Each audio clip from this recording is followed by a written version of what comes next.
welcome. It's a grey, horrible, damp morning here. Ideal time to sit in the warm and record another Parkinson's Walks vlog. If you're here for the film, just for the film, jump forward about 20 minutes and you'll find it there.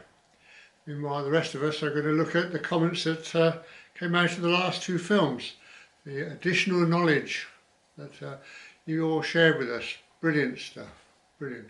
Right, so we're going to move into matters arising, and the first film we're going to look at is the one that was the converted footpath from Cheltenham heading towards Honeybourne. So we'll look at that. It's if you're not familiar with Cheltenham, it's the old rail route on the middle of the South Western Junction Railway, and it covers the line from Cheltenham all the way up to Honeybourne. But so far only the bit as far as the racecourse has been looked at or owned. Is it owned? I don't know. I'm rambling now, aren't I? Why don't I just get on?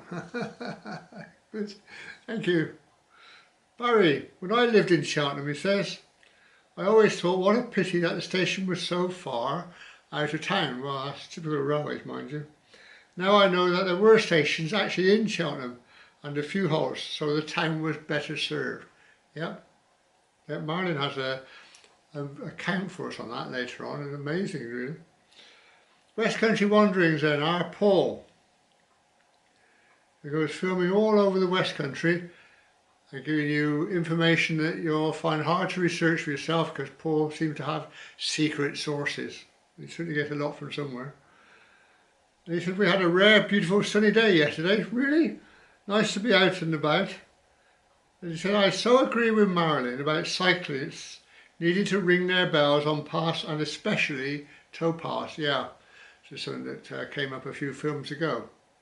On the Mangotsfield to Bath line, which is now a superb walking and cycle path, but the pro cyclists seem to go past at a heck of a rate, which if you're not paying attention, you don't hear them coming. It's very easy for us with various problems to wander in front of the cyclists and hence cause a collision. So all we're asking is either ring a bell or shout something or say something, give us a chance. Right. Of course, Paul brings out the piece about towpaths on canals and what have you. If a cyclist on the ordinary track makes you jump out the way, that's one thing, but on a canal, excuse me, on a canal, of course, you could end up getting wet.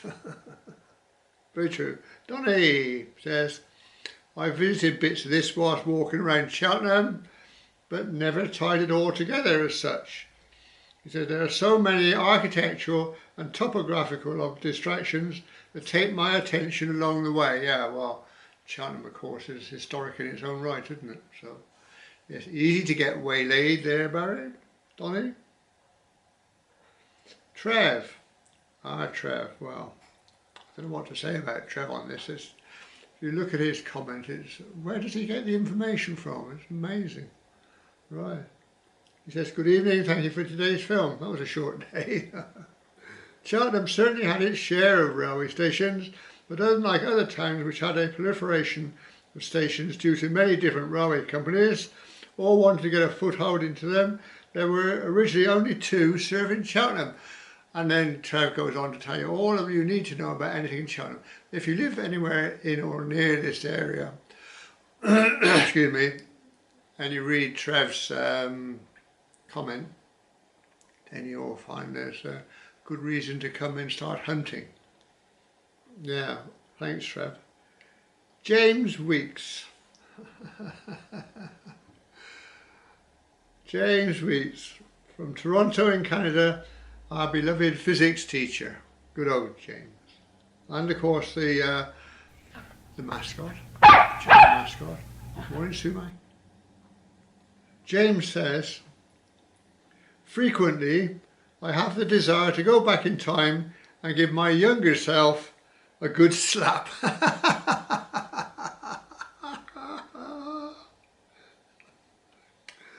Oh dear.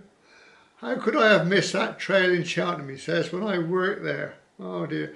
No accidents this week. Our James tends to be slightly accident prone. No accidents this week, he says. Blimey. Unless chipping a tooth on a popcorn kernel counts. We'll take it. I knew it was too good to be true. So all good, he says. Cold though, quite cold. Yeah, we've got a cold snap coming through. Probably be in full force when this goes out. Ooh, spare us a thought. Pete Payne.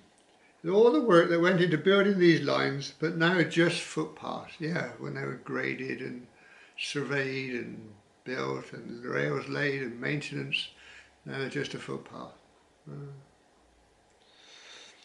Pete says, we've got the dreaded HS2 locally, that's a high-speed train.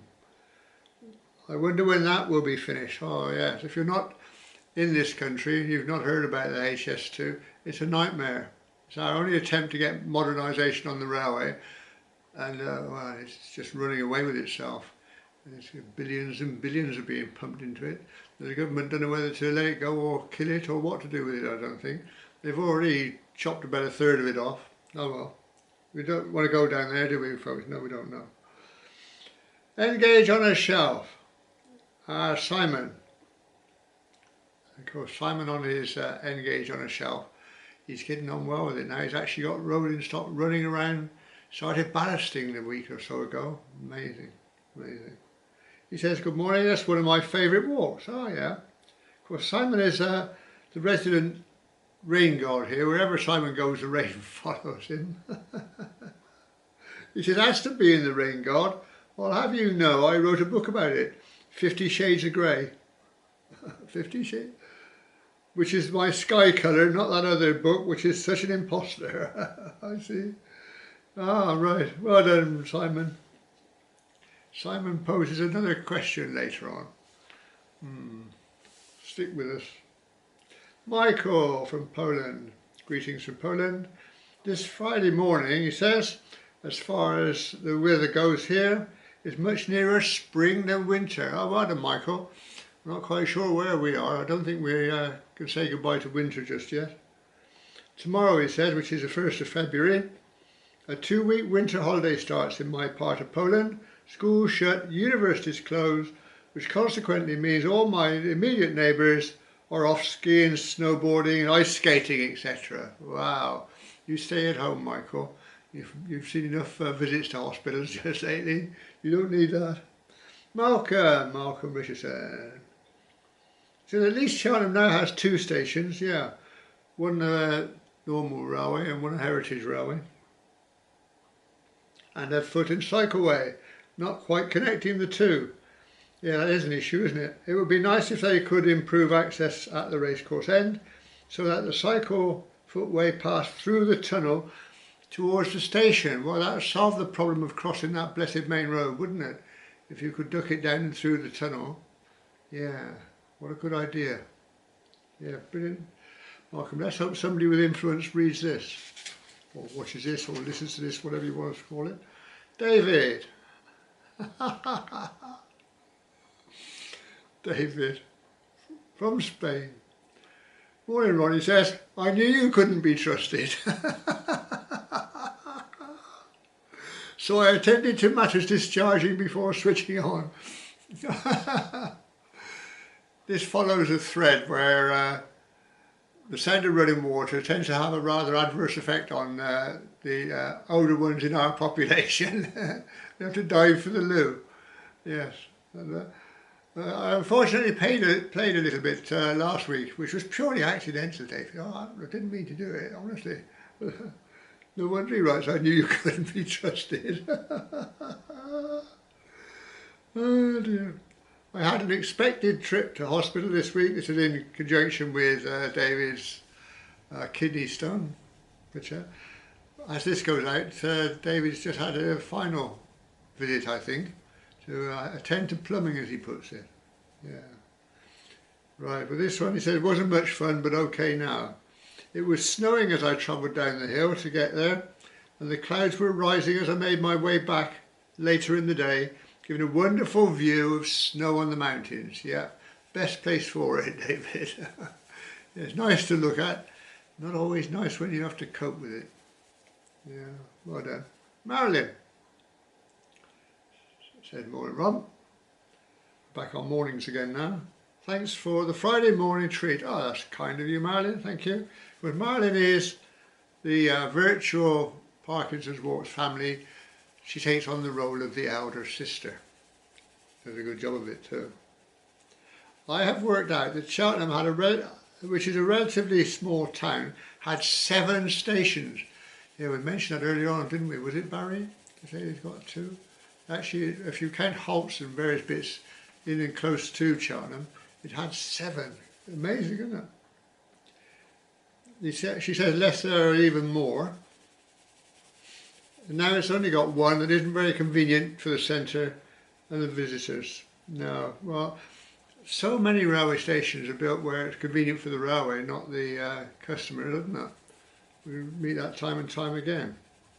She said it's good to see the track bed still used for walkers and cyclists. Now, my MS, multiple sclerosis, which we recently found out Marilyn has multiple sclerosis. He says it's not too bad. I'm one of the lucky ones. Isn't that a positive thought from Marilyn? She's that sort of woman. My left leg doesn't always do what I expect it, or what I've told it to do. A bit like Maisie the cat. Sudden fatigue is the other thing, which you probably have problems with too. Yeah, I do. I just get somewhere interesting and realise I have to get back. I say, beam me back, Scotty, but nothing happens and I have to wait for the next train. She wishes best wishes to the worldwide family. Thank you, Marilyn. Lovely. Jim.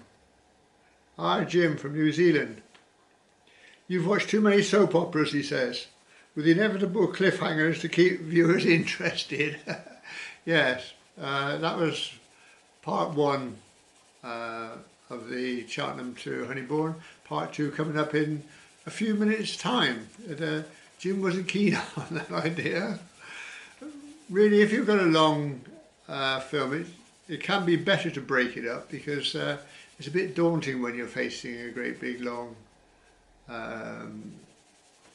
vlog, isn't it? So I have to kind of keep it down to usable proportions if I can. Says he who's rambling away and extending this one by unnecessary minutes. I will get better, honestly. Back to Marilyn again then. And we're looking now at the film. Last week's film. Was it last week? Yeah, it was. Last week's film, which was Bitton Station. Still on the Mangotsfield to Bath Railway. Marilyn says, more memories today. I've been taken, in brackets, dragged, around many scrapyards to admire the goodies in need of attention. We've all done it, haven't we? Yes, you'll enjoy this, dear. Honestly, you will. Yes. So you're going to get away with it once. Thank you, Marilyn. Look after yourself. Oh, wait a minute. She said, I hope they get to Bath one day. And then she goes on to tell us a tale of a Santa special that they went on once. And it really is worth reading. Poor old Santa. Yeah, it's worth looking at, really is. So when you're in the comments reading or the unedited versions, go and have a look at Marilyn's comment. Brilliant. Thanks, Marilyn. Barry. Station was built with care and showcasing the skills and engineering brilliance of our forefathers. Now Rodney's commenting on the steam train that was, the steam crane that was parked at the end of one of the sidings. And he says, a Smith and Rodley, mechanical shovel and crane builder founded in a village called Rodley in Leeds in 1918. This complicated design could have been a steam crane for track laying. Anyway, I speculate, anyway he says, I speculate, so stand to be corrected. I think you got away with that one, Barry. Well done. Malcolm Richardson. Thank you for a behind-the-scenes tour of this lovely heritage railway. It does look a rather daunting task to restore some of that coaching stock. Yeah, that will be a reoccurring theme in the next few comments. Charles, all the way from the US of A, says, it does look like they could do with a couple of volunteers who have a paint chipper and a brush. Yeah, I think it might take a little bit more than that, Charles, but I take your point. In reality, he says, I think the hard part for a lot of volunteer organisations many times is not that they don't have enough hands, but not enough funds. Yeah, always a sticking point, isn't it? Michael from Poland, lovely station building. What a shame that there are so many pieces of rolling stock needed more than just a little bit of TLC to bring them back to life again. The volunteers, I'm sure, are enthusiastic. It's down to a shortage of funds to have the work done. Yeah. There you go. David again from Spain. He says, as much as I like to see the beautifully restored lines and stock, all in good working order, it's great to get a dose of reality to see what a working yard looks like. Yeah, we all see the shiny bits, don't we? But when you look behind the scenes, as it were, it can be a different story. He says, the station building and the entrance look wonderful. I particularly like the steam crane at the end of the shunt. I don't think I've seen one made by Smith and Rodney before. The most that I've seen have been Ransom Rapier. I expect it will take a lot of work to get that operational and, more to the point, certified to carry loads again. Yeah, you've got to get that all-important certification. Not as easy as it sounds. He said, I suppose a lot of those carriages will never get fully restored. It's realistic, isn't it? But they must be full of fittings, brake parts, bogies, couplings, yeah. Seats and a long list of bits and pieces to help keep others on the road. They're so big, and the peeling paintwork doesn't project their usefulness. They're good storerooms, I would have thought. Yeah, you can always give it a non-railway use, can't you? All you do is make it weather tight and you're away. Yeah. Jim from New Zealand. An interesting spot, he says. Like so many such railways, it seems to have a lot of rolling stock that will never be restored, but will just lie there rotting away. Yeah, it must be very daunting, mustn't it, to select one for restoration. Where do you start, for goodness sake? Where do you start? P. Payne. There's a lot to see there, he says. The station building is wonderful. I know what it takes to restore old motorcycles. Yeah, we haven't heard much of Pete's restoration activities lately. I think he's too busy taking Sid the dog for a walk. So I can see how much work is needed there. Not just the work, but the money needed, and everything has got so much more expensive. Services too are getting tough to find as the skills die off. I know of a foundry that may have to go out of business as the fuel prices have doubled. So you keep losing these services and these skills. Nobody seems to worry at the moment, but then when you have a need and there's not one available, it's going to be a different story, isn't it? Yeah. Engage on a shelf. Simon again. Morning, Ron. I spotted a sign saying no trains running today. Made me think of the good old BR days. Did anything run back then? I also spotted the covered grain frame for the firemen to change the points. I should be having one of those on my layout. Ah, good. Now, finally, are you ready for this? Finally, do you know why birds sit on power lines? It's to keep their feet warm in winter. Simon, now, that's almost stupid enough to be true, isn't it? Keep their feet in there. What do you reckon? Replies on a postcard, please. Lionel and Mary, last one this week. Good morning, Ron. Even better after watching your video on Bitton Station. Thank you, Lionel. How far does the Avon line run? I'm not familiar with that one at all, he says. I imagine it's a lovely place to just sit and remember. Right, well, two parts on there then. One, it only runs a mile and a half, couple of miles, that sort of thing. But the line does eventually reach Bath, so I suppose they're going to keep nibbling away. and getting a little bit closer, and one day hopefully they will reach Bath. But a lot of work and a lot of expense before they get there. A lovely place to just sit and remember. I can sit and remember anywhere. Yeah, one of my favourite pastimes really at these stations. Sit and watch the world go by and surmise. Yes, anyway, right, let's get motoring on. In a few minutes, part 2 of the Cheltenham to Honeybourne Railway. This time we're north of the Gloucester and Warwickshire Heritage Railway. I jumped that bit out, that's a separate bit, isn't it, where you got an active railway. So we've walked up to this far, and now we're going from there and carrying on up. I think we do it in bridges if I remember correctly. So we'll be there in a few minutes. And then next week we're on the last of the Magnots Field to Bath Line, looking for a station that might be a little bit harder to find, this one. But we'll see. So I'll see you down there next Friday. Please don't be late. Broadway Railway Station.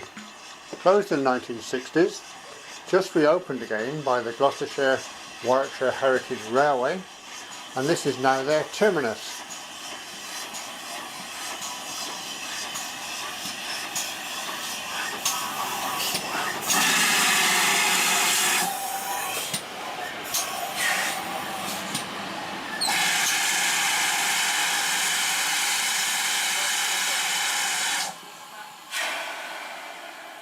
Just down there. The line did actually go on from here up to the main line at Honeybourne and beyond there. And that's the bit that we're interested in, the bit from here to Honeybourne. The track bed is still walkable, I understand, but very overgrown. So we'll have a look at it in bridges.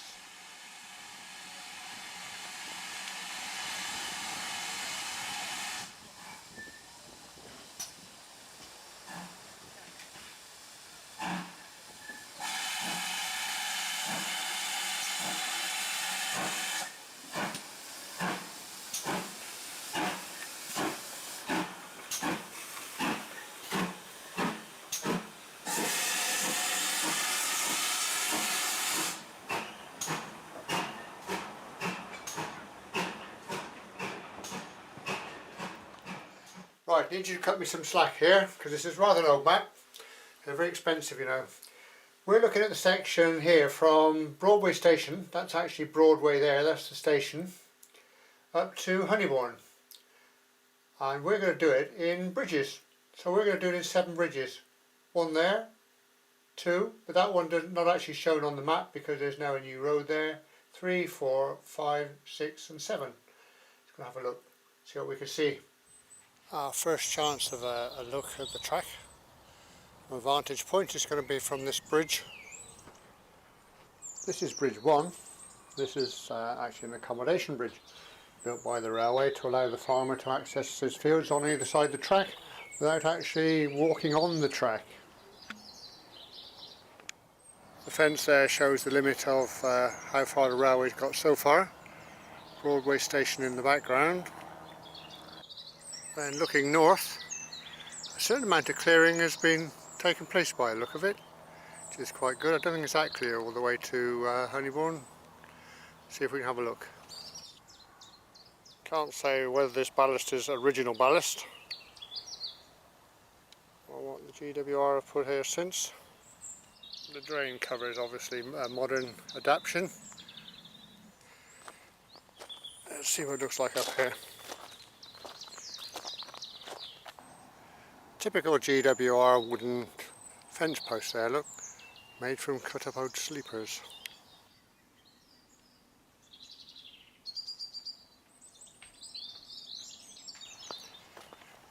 The surface changes here, now we're on to mainly grass, so I guess they might have cleared the previous bits and pieces. Now that's a major obstacle save there, the main Evesham Road.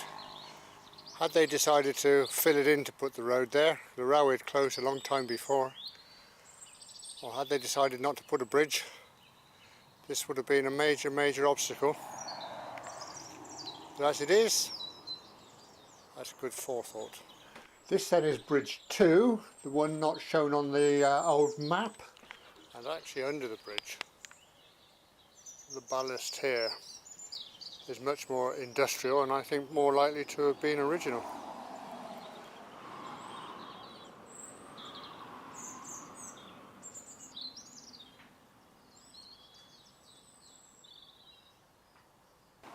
You have to wonder, don't you, in the middle of nowhere, why the graffitiists go to all the trouble to come out here. It is quite good. Well, there's been no clearance work done here, but because people use it as a path, a footpath, like legally or illegally, it has kept a bit of clearance. The drain covers here are very frequent. I guess it's a cutting, so it needs draining. Out into the country now. The culvert here, with a drain cover straight behind it, which is rather curious. You have to think that crosses the rail at this point. But access to that side isn't exactly brilliant, so we'll take that as read. Nice view there of the quarter sleeper fence posts.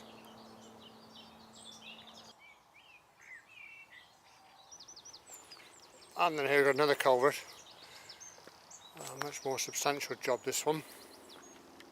This is our little culvert coming in from the left and then going into here. Much more substantial this time. Proper job. And look at the brickwork there around the arch. That's because it's on a skew. Artistry. Ah, lovely coping stones. The other side hasn't fared quite so well. In fact, it's got quite a severe lean on it. And they put a pipe in to substitute it. Well, at least they've retained the major coping stone, so that they can repair it at some point, which no doubt they will. Section there showing you how it should be, and the main construction. Onward. Oh, it's getting a little bit more dense now, I think. The May blossom is out. This will be spring then. Which is about April the 20th, something like that. Very pretty. You have to say that the mainly ballast flooring here, surface, does make for reasonable walking. It looks now mainly much the same. No real issues here in just clearing this and laying rails. We'll jump ahead, see what else we can find. Bridge 3 coming up. There's the warning sign.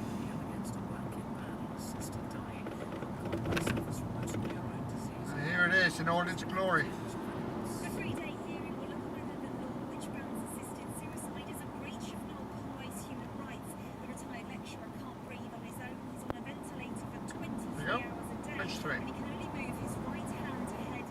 And here it is trackside. Another support job. 3 there is just by Willersley, actually 3 and 4 are both by Willersley.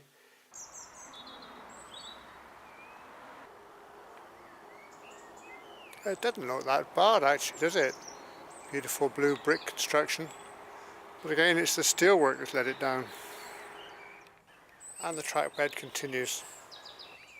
On up there. Quick look back, see the bridge from this side. And I've got to get going because I'm not parked very well. Bridge number 4 then is an overbridge, which is in rather poor condition, you'd have to say. The view from the top shows the double track. It also shows the poor condition. So, bridge number 4.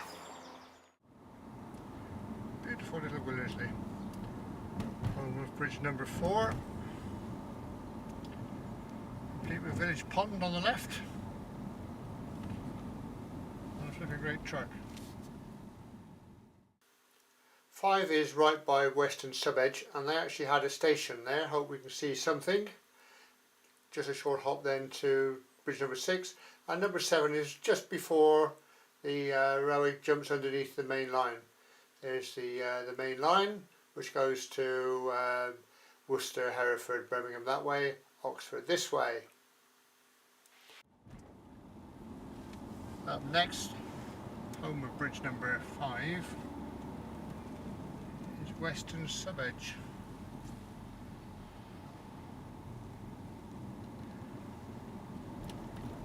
Down there, I reckon. Now this had at one time its own station. So what will we find? We'll see in a minute. Here we go then.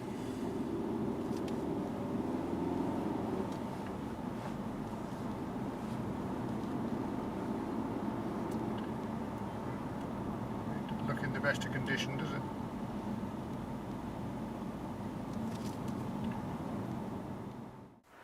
Certainly not the best of conditions.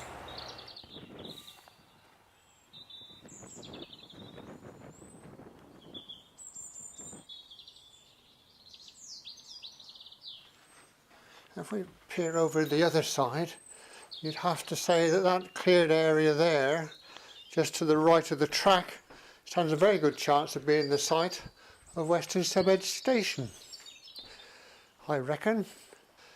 And now looking north again towards Honeybourne.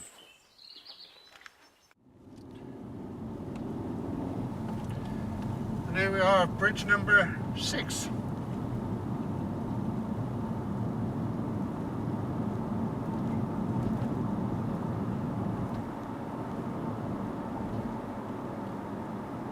Up and over.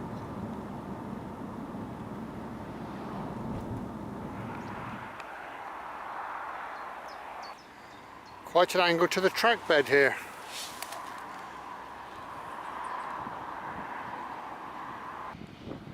And down there some nice railway posts trackside.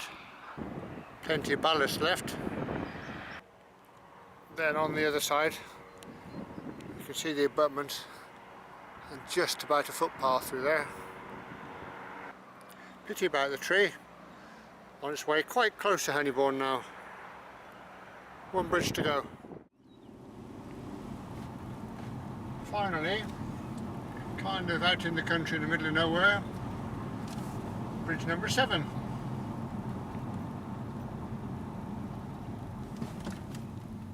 It's unfortunate.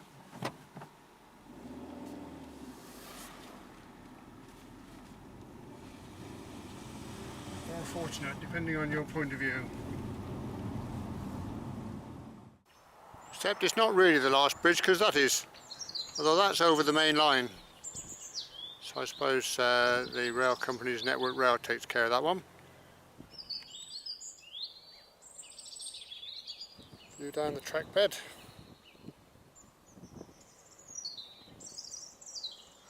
Now that is what you call a coping stone. Look at the size of that thing. And then the view north, leading up to the main rail overbridge. Get to see these two from ground level. That doesn't look too bad, does it? Standard railway design with huge abutments, with beautiful blue brick, and then huge capping stones. Gorgeous. A modern structure, replacement bridge. Quite ugly, isn't it, in comparison? Plain. That's all that's left of the old bridge, the coping stones. This flattened area here is where the rail swept around and then turned to join the main line at Honeybourne station. This is what's fascinating about the Honeybourne connection. Here's our railway, Cheltenham down there where we've just come from. It actually went on up through Stratford-on-Avon. This is the main line, as you can see, Birmingham, Hereford, Worcester, Oxford that way. And our line comes up here, goes underneath the main line and then swings around to join Honeybourne. But here they needed 2 rail bridges over that road. You've got to think somebody made a mistake. It should have come a bit sharper maybe, and they could save themselves the cost of a bridge. Quite why they didn't come up and go that way, we don't know. Perhaps the land on that side was a bit cheaper, but they went and made a mess of it because they had to pay for 2 bridges. Never mind, let's have a look.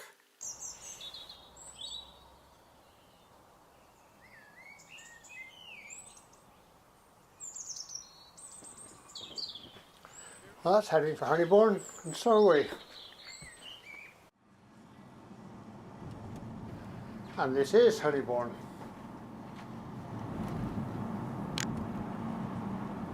And the railway station. Let's have a look over here first.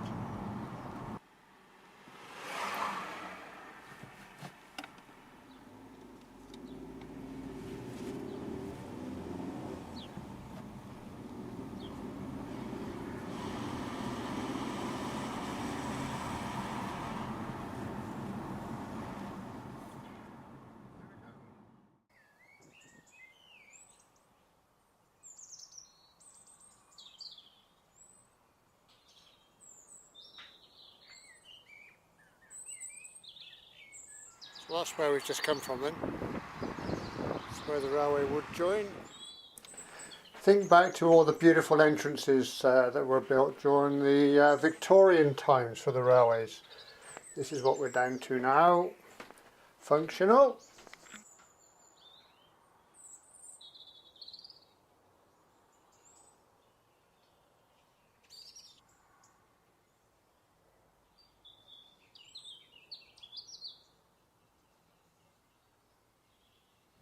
Stone base there, look, instead of brick. It's unusual.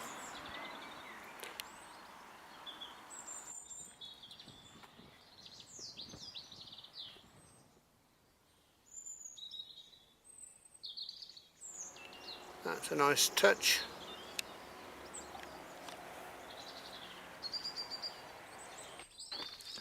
I've just spotted through the back of the shelter here some old rails and some wooden railway sleepers.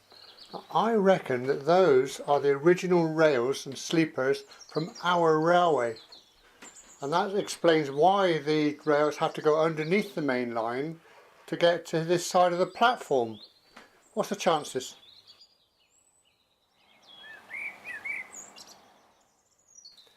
This lovely old signal box, now at Toddington station, once used to call Honeybourne home.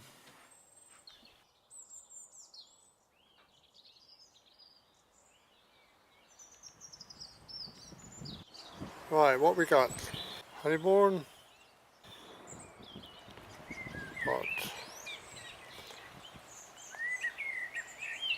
1313, that'll do.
Well guys, if you like that, you can always click subscribe, like or share. Give it a go.